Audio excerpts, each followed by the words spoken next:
नमस्कार, विचार श्रृंखला में आपका स्वागत है। इस वीडियो में हम एक कहानी सुनेंगे जो सिद्ध करेगी कि बिना विचारे जो करे सो पाछे पछताए, काम बिगाड़े आपनो जग में होत हँसाए। यह जो कहावत आपने सुनी है यह बिल्कुल सही है और उस कहानी से आप इस कहावत को और अच्छी तरह से समझेंगे। होता ऐसा है कि पुराने समय में एक राजा था, उसके 3 बेटे थे। राजा बूढ़ा हो गया था, इसलिए उसे अपने राज्य के लिए नया उत्तराधिकारी चुनना था और वो भी उन तीनों राजकुमारों में से ही चुनना था।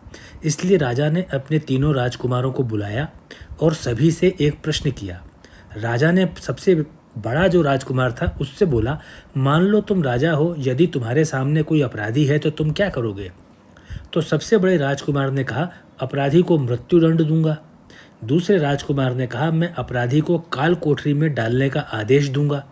लेकिन सबसे छोटे राजकुमार ने कहा, पिताजी, मैं सबसे पहले जांच करवाऊंगा कि उस व्यक्ति ने वह अपराध किया भी है या नहीं, या अपराध का परिणाम अपने आप आ गया है या किसी और कारण से आया है।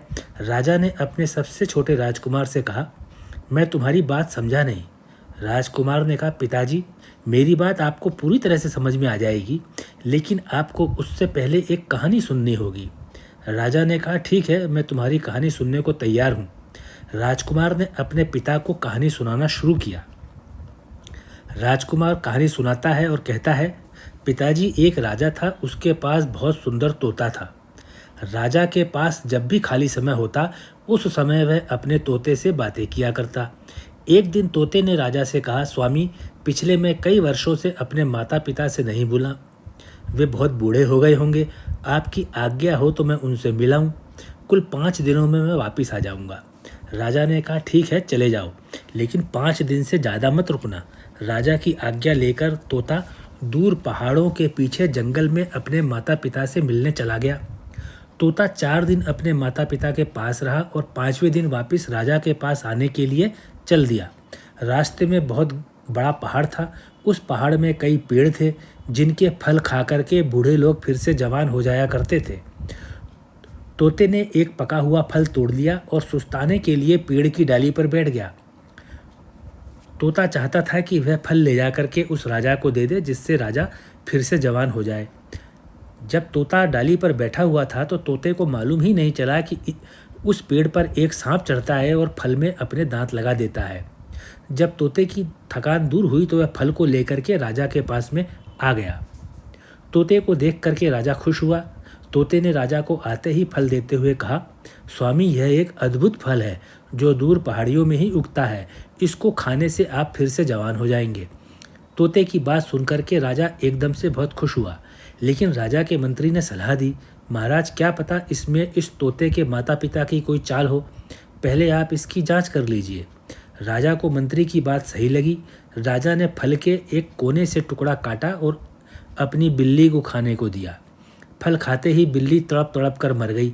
यह सब देख करके राजा जो था उसको अपनी मंत्री के बात का विश्वास हो गया और राजा ने तोते की गर्दन काट करके उसे मार डाला और फल को महल के बाहर फेंकवा दिया।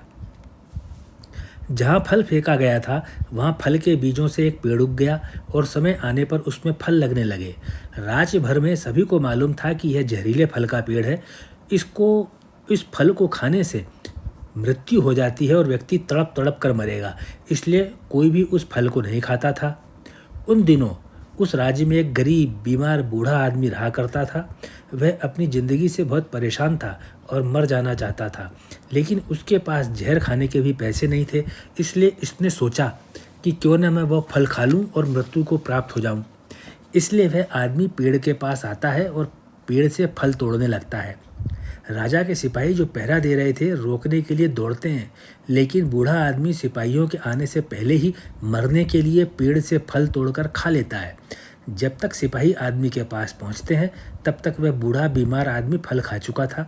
थोड़ी देर में वह बूढ़ा आदमी स्वस्थ और जवान होने लगता है और थोड़ी ही देर में वह बिल्कुल स्वस्थ और पूर्ण रूप से जवान हो जाता है। इसे देखकर सिपाहियों की आंखें खुली रह जाती हैं।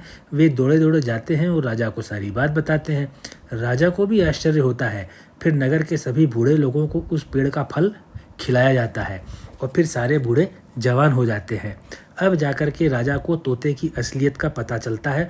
फिर राजा को बहुत पछतावा होता है, वह सर पकड़ के बैठ जाता है, लेकिन किया कुछ भी नहीं जा सकता था, क्योंकि राजा ने जो निर्णय लिया था वह बिना विचारे लिया था। इसलिए कहा जाता है कि बिना विचारे जो करे सो पाछे पछताए, काम बिगाड़े आपनो जग में होत हँसाए। आपको याद होगा, यह कहानी सबसे छोटा राजकुमार अपने पिता को सुना रहा है। राजा को छोटे राजकुमार के ज्ञान की गहराई का पता चलता है। वह जान जाता है कि इसके पास में उत्तम बुद्धि है, यह कोई भी कार्य करेगा तो विचार करेगा, उसके बाद में कार्य करेगा। इसलिए राजा सबसे छोटे राजकुमार को ही अपना उत्तराधिकारी चुनता है। इस प्रकार से इस वीडियो के अंदर जो एक कहावत है कि बिना विचारे जो करे सो पाछे पछताए, कि कोई भी काम को विचार करके करना चाहिए, नहीं तो पछताना पड़ेगा। खुद का तो काम बिगड़ता ही बिगड़ता है और दुनिया में फिर हंसी भी उड़ती है, यानी कि व्यक्ति बहुत नुकसान उठाता है। तो इस वीडियो में इस अंक में इतना ही। अगर आपको इस वीडियो में बताया गया ज्ञान अच्छा लगा है तो कृपया आप इस वीडियो को मित्रों से, सहयोगियों से, रिश्तेदारों से अवश्य शेयर कीजिए। और आपने इस वीडियो को देखने और सुनने में जो अपने बहुमूल्य समय का अंश दिया है, उसके लिए मैं आपका आभार प्रकट करता हूँ और आपको बहुत बहुत धन्यवाद देता हूँ।